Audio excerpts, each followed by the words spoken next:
parce que dafa tëj suñuy naataango. dañoo métital c'est-à-dire que benn jigéen bu Coro Mandela jël ëmb ba am juróom-ñetti weer. c'est-à-dire nga mën koo placer sous mandat de dépôt dans des conditions extrêmement inhumaines c'est-à-dire loolu yëpp dañ ko fay dund. Mati Sarr Niang bi génn bu yàggul. waaw Mati Sarr Niang xool. limite bi ma gisee vidéo mi man xàmmewuma ko woon. tu vois. loolu yëpp ñu dund ko fi léegi un beau jour yéen ñëpp ngeen dajaloo parce que vous êtes les patrons ngeen dem taxaw ko moom mun leen baal naa leen 40 milliards. après mu photo wu pour la postérité ñu ni voilà mais du ma ci delluwaat parce que sargal bi ñu ko bon loolu du ma ci. man li ma ci dolli ci wax parce que balaa ñuy jox du ma jaarale effectivement ku xam entreprise de presse. dëgg-dëgg di nga xam ni yombul nag chargé yi. dafa lourde boole ko ak investissement bi muy laaj waaye Ayoba ci biir waxam dafa joxe solution boo xam ne du doon soxla sax ñu yegg parce que ñun aussi waruñoo promouvoir maanaam ab citoyenneté boo xamante ni yow li la war ci penc mi doo ko def xam nga baal la loo xamante ne dalaa war loolu it doxal yëf yi imagine rek fii nguur di jëlee xaalisam rek bu doon ni day xëy rek ñoom ñëpp mu baal leen fan lañu jëm comme ni mu waxee hôpital yi duñ dox école yi naka noonu duñu fay salaire yi ainsi de suite donc pour man du service boo xam te ne war nañ ko def bien que nag xëy na ku ci nekk xam nga foo yegg ba am bor yi nga am waaye buñ delluwaatee ci li ñu mën a may ba bor yooyu du am dafay poser waat beneen question mooy gestion bi ci suñu entreprise de presse yi parce que ci photo bi maa ngi ci gis koo xamante ni yàlla def na man def naa fa daanaka ñeenti jàpp juróomi at muy doomu benn Bass Diagne bi di Sidi Diagne te boo ko gisee sa xel dafay dem ci Excaf ak li mu représenté projet bu toll ni Excaf nga xam ne waxtuma woon sax Sénégal donne exemple de fierté ci Afrique nga dem ba fii lañ daan niitoo di ñëw Excaf di xool modèle bi nan la ñuy def pour implanter un peu partout bëri na ci fii ay journalistes yu ñuy tudd yoo xamante ni yu mag boo génnee Walfadjri Excaf bokk na ci nga xamante ni ñoo la dalal waxatuma la jumtukaay bi ni mu impressionnant ñu dem ba ñu war a wax numérique ñu bokk ci nga xam ñoo ko gàddu woon pour jëmmal ko ci réew mi projet boobu amoon fu mu waroon yegg malheureusement c'est vrai xeex am na ci bu wér ndax ñoo xamante ne seen intérêt moo lañ jiital te nekk ci nguur gi au détriment projet boo xamante ni ki ko porté doomu réew mi la waaye gis nga boo génnee loolu yëpp question de gestion tamit dafa taxaw c'est important mën la ñu jox xaalis bu dul jeex soo xamul noo koy gérer doo ci génn. da ngay sonal sa bopp rek sonal ñi ngay liggéeyal. exactement te loolu souvent dañ koy occulter ci bu ñuy wax ci coono bi entreprise de presse yi di dox di dund. bokk na ci dëgg-dëgg sooy jot li nga war a am war na mën a feeñ ci traitement ci ñi lay liggéeyal. parce que ñi lay fabriquer information. ba nit ñi di la mën a bàyyi xel ba nga am audience boobu lay fay. war na mën a delluwaat ñoom. ci nekkin ci dundin ñan ñoo ko ciy def. ñi ngay liggéeyal dëgg la de. ñan ñoo ko ciy def bala recruter. voilà des questions yoo xam ne pour man dafa am solo du tee nag entreprise de patron de presse bu ne c'est vrai saa yoo yegg see bala 15 bala 20 moom sa bopp bi dem na. waaw dëgg la waaye lu mu dem tamit ñoom rek ñooy jekk costume ñi leen di liggéeyal ba tey simis la ñuy sol. exactement pour dire que ni wax dëgg neex yàlla potum biir la boo xam te lu ci ëpp. ci li ñuy dem fii mbir maa ngi ci ñun d'abord. mu des nag ñoom pouvoir public li ñu warloo ñun yaa ngi koy wax ngóor si déception bu mag la.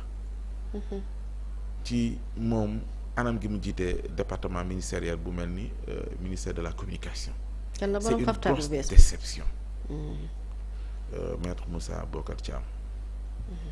waaw wax dëgg neex yàlla xamoon naa ko démb barki démb. ci anam gu uuteeg bi ñu ko dénkee fonction. bi ñu ko dénkee xàmmeetuma ko ci non seulement dérive yi ci buy wax maanaam anam gi muy waxee. tu sens leneen lu uuteeg li ñu doon xaar. c'est dommage moo tax loolu yëpp mais c'est une catastrophe. extraordinaire.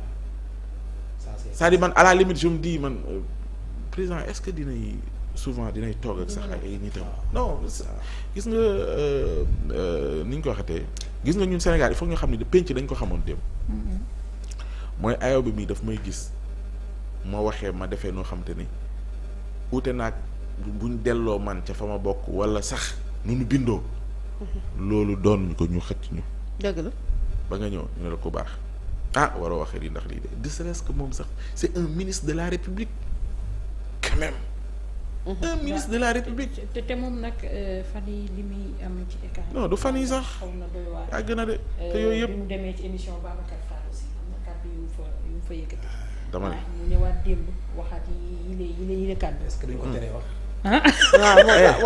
ku ñu dox communication gis nga li nga wax moom noppi rek mooy dootul waaye fayee ñoo wax ci réew mi ñi ci war a tere wax dafa bari wallaay dëgg la comme ça yu génne wax. te pourtant président Sall moom wàllum communication moo waroon a gën a baax lépp ndax moom li ko entouré ci ay journaliste moom ci réñam kenn xamul nu mu toll et ce n'est même pas de petits journalistes yoo xam ne ñoo nekk ci ay staff de communication et tout ça te malheureusement tu as l'impression que ñii est-ce que moom soit dina leen déglu mais kii moom le cas de Thiam nii kii kooku moom beneen affaire la kooku moom gën a kooku beneen cas d'accord ayca monsieur Sané lan mooy sa xalaat ci patron de presse yi nga xam ne démb le président de la République dalal na leen daal di éponger yenn ci seen ay dettes.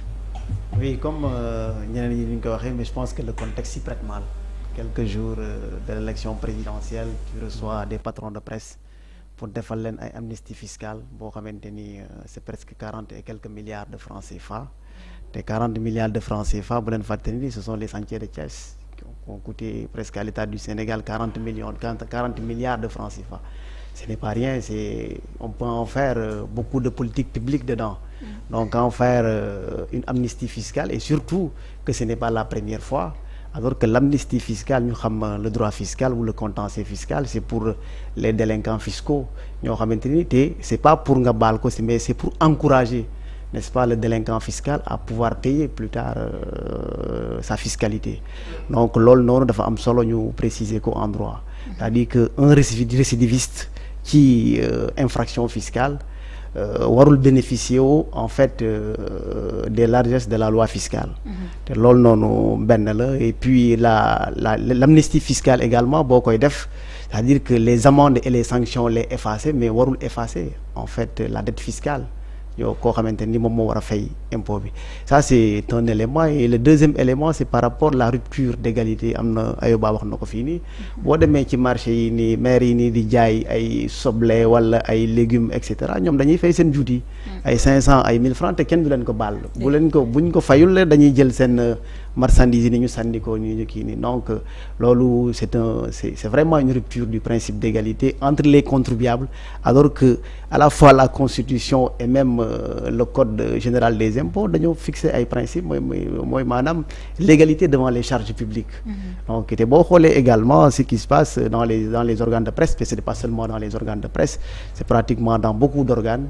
Les patrons de presse dañuy prélever ay impôts ay kii nii si par rapport à leurs employés te ba pare duñ ko verser après c'est ça également le dommage donc boo xoolee nii l'amnistie fiscale c'est vraiment une rupture du principe d'égalité et l'autre élément également qu'il faut souligner dans cela c'est que il n'y a pas en fait le parallélisme des formes parce que la loi fiscale la fiscalité l'impôt c'est basé sur une loi est-ce qu'une simple décision administrative buy ñëw pour effacer la dette fiscale c'est également parce que c'est en fait il n'y a pas de parallélisme des formes et puis que ça soit fait par le président de la République loolu également day gën a tey xel pour dire que véritablement lu ñuy wax ni par rapport à l'enrichissement de certains fonctionnaires etc ou bien de certaines personnes qui sont très bien placées dans l'État c'est par rapport à ça l'exonération etc les amnisties et autres donc ça prouve vraiment que nu ñu gérer suñu koom-koom bi nii en tout cas nekkul mode de gouvernance boo xamante ni loolu la ñu war a am ci dans un état normal si vous partez en France et ailleurs la fiscalité tu payes même si tu es pauvre tu payes tu n'oses pas ne pas payer cela parce que c'est à partir de cela que ngay am accès à certains soins ay santé et cetera boo demee France c'est le meilleur système social parce que mooy wàllu santé mooy wàllu aide yi nii te loolu yëpp lu ko waral mooy maanaam les Français dañuy sacrifier wu pour mën a fay loolu même boo amul looy dund mais en tout cas li ngay fajee loolu moom ñëpp a ko am voilà tout à fait. buñ ko jotee. oui dañ koy def fi ñu ko war a def munoo koo sàcc. tout à fait effectivement effectivement. loolu c'est important. c'est très important. mun ngaa recouvrer bay bëgg a dee la preuve mooy. tout à fait sénégalais. mun naa joxe addiya. waaye mënut a fay l'impôt lu tax. tout à fait ñun ñii ñëpp toog boo fi amee sëriñ. mun ngaa jël li nga am sa kër yëpp. jox ko ko tout à fait. waaye bu dee njiit li. doog ko jox question de kóolute la. tout à fait tout à fait. parce que jàpp nga ni kii boo ko joxee gis nga Masaalikul Jinaan la mu jur. tout à fait tout à fait. ah genre financement participatif yi nga xam ne yaa ngi koy gis ci ay. Touba ca kanam. justement et pourtant pratiquement même mode la su ma ko wax rek xëy na sax booy wax recouvrement am na fu ñuy jaar ak yu mel noonu mais soo gisee DG di rey boppam. di bëgg tout le temps di yaatal assiette fiscale am. di xool fu muy xëcc fu muy nang parce que tout simplement xam na ni. Sénégalais du nu fay impôt. tout à fait ñàkk a fayub Sénégalais impôt tamit da ngay dem pour xool lan moo ko justifier. tout à fait ndax dañ naan dañuy laaj ba ñuy bëgg a dee bu nu paree ne dañuy defar dañuy nàngam ñu gis ñoom ñi ñuy laaj ñoo nu gën a suur foofu. koppar yi fa ñuy wax ne fa muy dugg dëgg dugg fa. question de confiance la. mais bu leen wóoroon ni dërëm bu ñu leen jox fekk fu ñu ko def te mu gis comme li nga wax ni protection sociale. tout à fait même boo amul sax am na ci réew yoo xamante ni sax am na benn âge boo ci tollee sax. amoo xëy sax. protection sociale yu mel noonu dina ko mën a couvrir. tout à fait d'accord tout à fait. ñun lu tax yegguñ ci niveau yooyu. tout à fait mooy ni forcément koppar yi. tout à fait dëgg la na am. ñu ngi lémpo baa ngi dugg. fa ñu wax ne fañ koy fa mu war a dugg dugg est-ce dugg fa. que dëggantaan foofu la. c'est ça donc c'est ça pour man question de confiance. c'est ça et puis ça revient à la question de départ comme li ma leen ko waxee c'est presque 1200 milliards de francs CFA loolu la administration Sénégal di ko saax-saaxi en termes de dette fiscale ñu war a fay impôt ñu war a fay yenn yi nii 1200 milliards c'est plus énorme. que le déficit de c'est quoi c'est incroyable un tiers du budget. vraiment donc Pratiquement. dafa bëri trop te ngay dégg nii 40 milliards encore